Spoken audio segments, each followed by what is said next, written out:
Welcome back to the channel and to another Chelsea Academy match report. This time as the under-18s bow out of the FA Youth Cup. It has been a fantastic showing so far this season from the under-18s in all competitions, but two heavyweights last night as Manchester City Academy visited Kingsmeadow and dispatched the under-18s 4-1 with a fantastic second half showing 0-0 at half-time. And I've got to say, Chelsea gave as good as they've got for those 45 minutes, but a goal in the 46th from Chris Samba just sent Man City into the ascendancy, and a deflected strike from Dante Headley just 15 minutes later put Chelsea in real trouble. An insurmountable climb, unfortunately bowing out of a very prestigious competition for the youth side. Ryan Kavuma-McQueen did manage to grab one back late on, a consolation goal in the 93rd minute. He had a fantastic individual game, and I thought there were a couple of other standout performers. So we are going to go through some of the key moments, standout performances,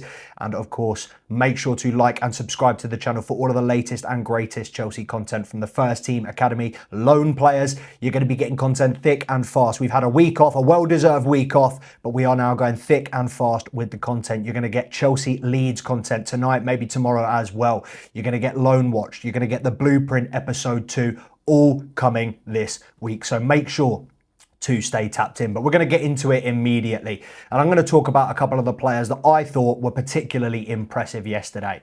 And I think prior to the second half, I think you could pull 6 or 7 of those Chelsea players out and say that they were having really positive games. I think Mardi Nicola-Zuli had a good first half. Reggie Walsh looked promising on the ball. I thought Dante Waite looked very, very good at the back. Landon Emanalo, very slick on the ball. Like I said, Ryan Kavuma-McQueen, fantastic on the right side. Shin Mayuka, his work rate yesterday was insane. And Matisse Aboué as well, playing off the left. I thought he was a real problem. Came off at about 60 minutes. Sol Gordon came on, also looked quite dangerous. But by that point, the game had kind of slipped past us. And like I said, after that second Dante Headley goal, I think it was always going to be a difficult task for Chelsea to come back. Man City being the only team, as far as I'm aware, to have beaten Chelsea under-18s, definitely in domestic competitions this season.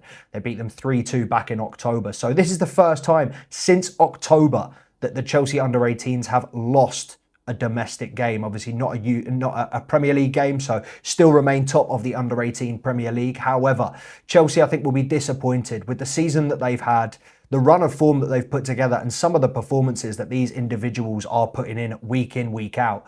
The quality of the under-18 side is up there. And I've got to say, before last night, I would have said comfortably top 2-3. I think I'd still say that. But I think you've got to give credit to Man City. They just looked far more polished, far more impressive on the ball. They just looked far more of a unit rather than 11 individuals. And I think the fact that Chelsea have had a few changes in recent months, that doesn't help. Obviously, the change of the manager in January, getting a new manager for every single youth team, despite how well the youth teams had been playing up to this point, both the under-21s and the under-18s. You know, to have Hassan Suleiman, moved away into the loans, to have Callum McFarlane moved away. I think those two managers were doing well. I think Hassan, out of the two, was doing far better. So I don't want to put too much on Dan Hogan, because I think it's unfair to dig out a manager, after 3 games, after 27 days in the post. I don't think it's fair to sit here and call him out. But that being said, I do think the management change was unnecessary, and I definitely don't think it would have helped the players. It would be interesting to hear what the players think about it, and fingers crossed we get the opportunity to ask some of them in the second half of the season how they feel the season has changed in terms of the tide turning. But I do think between that and, a lot of these Chelsea players do play in different age groups. We see, Shin Mayuka, Chizzy Ezanwata, Ryan Kavuma-McQueen, Landon Emanalo, Reggie Walsh, Reggie Watson came on yesterday. These players are consistently playing for the under-18s, the under-21s, the under-19s in the youth league.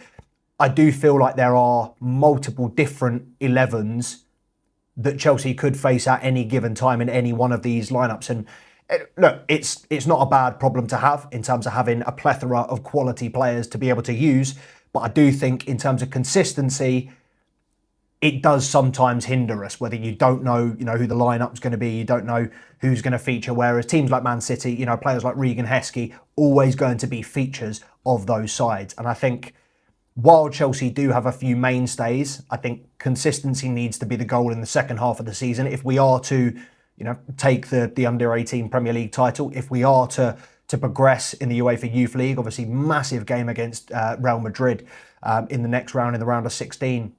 But these are big opportunities for these young teams. And I think last night, I don't think Chelsea bit off more than they can chew by any means. I think this side, although there may have been a few changes in personnel, very similar to the team that played them in October. And I think all in all, it comes down to small margins. And this is something that I say a lot in the first team. The games in the Premier League in the first team, tiny margins. One mistake and the game can can flip on a switch. And I think that's what it was yesterday. One quick goal, 17 seconds in, I think it was a misplaced pass. They got through, tucked the ball away, and all of a sudden, it changes the entire complexion of the second half. Man City just hit the second half in the ascendancy and did not stop. And I think in these games against these better opposition, like Man City, like Real Madrid will be, I think this Chelsea team needs to focus a little bit more on discipline. And with that comes consistency. And again, this is more of a manager conversation. This is more of an onus on the manager rather than the players themselves, because the players, I think, the majority of them, I think, did themselves proud. I think bar a couple of personal mistakes, I don't think Freddie Bernal covered himself in glory for the third goal. There was obviously the deflection, the Dante Waite deflection for the second goal. Small things took the game away from Chelsea. And I don't think they were massively better, Man City. But like I said, small margins, and I think, fair play to them. They did deserve to go out and run riot. And I think their talent showed. And yeah, disappointing for Chelsea. But like I said, still positives to take. Ryan Kavuma-McQueen being the biggest positive. This is a player that can play on the left, on the right. We have heard so much about Jesse Derry this season. You would have heard it from me, from other Chelsea fans, from Chelsea scouts, from scouts elsewhere. Jesse Derry is a big, big name at the moment, having moved from Crystal Palace to Chelsea last season. It has set the under-21 Premier League and the Premier League 2 and the under-18 Premier League on fire this season. Wherever he's played, whenever he's played, he's been superb. His touch, his dribbling, his end product in the final third, I think he's fantastic. Ryan Kavuma-McQueen, very, very similar. I don't think he's as tricky. I think he is more focused on... I kind of see him more as an Eden Hazard. He's got very low centre of gravity, very fast, very good touch. When he's running with the ball, when he's dribbling, it's very hard to take it off him. He can go through 7 or 8 players, exceptionally well. The way he weaves through defences and is able to hit them on his left, on his right. He can put the ball in on either side. He's very, very good crosser of the ball. He's got a great finish. The goal that we saw from him last night on his right side, I think he had a chance in the first half where he went round the whole, Man City defence, managed to get a shot off and it would just clip the bar. The second time he did it, it went in. This is a player that, like Esteval, he goes and creates chances because he knows if he has 3-4 shots in a game, he's going to score one. He is that good and he also has that belief in himself. And I really do think, obviously we've seen him on the bench against Ajax in the Champions League. It's a bit of a sticky one because, when you look at the course of the season, Chelsea are not necessarily, I think we are running out of opportunities to potentially give youngsters a chance, because the more time goes on, the more the season goes on, the more important these games get. And we're now treating games tonight, like Leeds, as must-win games. When, a couple of months ago, I would have liked to have seen players like Ryan Kavuma-McQueen, Reggie Walsh, maybe sitting on the bench for today, just in case Chelsea do go 3-4 and we can have that luxury and bring on a player to get a great youth player to get a great bit of experience. I see the opportunities for that dwindling. Friday is a big one, Hull away. I think I'd be very disappointed if we didn't have at least 2 or 3 academy players on the bench, given that players like Charlie Holland have been on the bench against Arsenal last week. Hull is a great opportunity. That being said, I do want to see a strong team. I want to see Josh Achimpong get minutes, but I want to see a strong team against Hull. I think Chelsea are in a position now where, yes, FA Cup is our best chance of silverware this year. And you know what? I think we've got to go balls to the wall for it. It's been so long since Chelsea have won a domestic trophy, and we used to dominate both the FA Cup and the League Cup, but mainly the FA Cup. There was a period where we won something like 7 in 10 years or something ridiculous like that. We need to get back to that era of domestic domination. Yes, Chelsea are a powerhouse in Europe. We know that. We've been off the mark in the Premier League and we need to get back to it, but realistically, it ain't happening this year. Top 4 is the target again.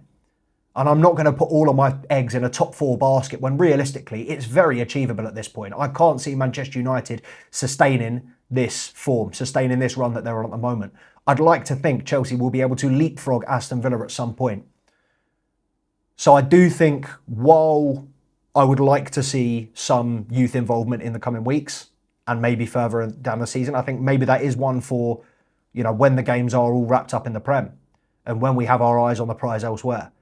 But I do think that Ryan Kavuma-McQueen is top of my list in terms of players that I want to see actually get minutes, not just get involved off the bench. I think him, Landon Emanalo and Jesse Derry are the 3 that I am really, really keen to get a call up. I think not just because of the quality, but I think that will do wonders for their development and their experience. And I do think players of Jesse Derry's quality and Ryan Kavuma-McQueen, I don't think they need a loan move. I'm a very, very big fan of the, loan of the progression. Chelsea Academy, get a couple of games in the first team, establish yourself as a player that has a future. Then you get a loan to, a lower Premier League side or a Championship side, maybe a League One side. A physical league. You take your talent and then go and apply that in a team, in a league that is a little bit more physical, a little bit more aggressive and intimidating. Because let's be honest, players like Kavuma-McQueen, Jesse Derry, 17, 18 years old, they're not going to be able to hack the physicality of the Premier League right away. Definitely not 90 minutes week in, week out. So this is a slow process, but I do think it's a process that we need to get underway. And like I said, Ryan Kavuma-McQueen, for me, showed last night why he is top 3 players that I think should be getting a call-up, should be getting minutes in the first team this season.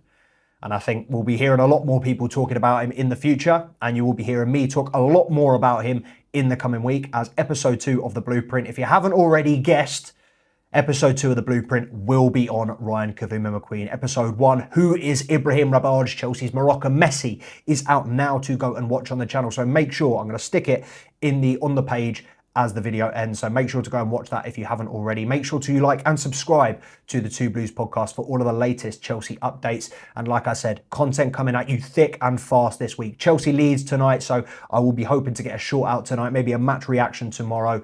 And then I am bringing you Loan Watch, the January edition, and the Blueprint episode 2. Who is Ryan Kavuma-McQueen? And where does he fit into this Chelsea team? Let me know what you thought. If you did watch the game last night, who were you most impressed with? Ryan Kavuma-McQueen aside, who did you think played well? Reggie Walsh, Matisse Aboué, Dante Waite, who would you pull out? But yeah, you know what it is. Until next time, guys, up the Chelsea.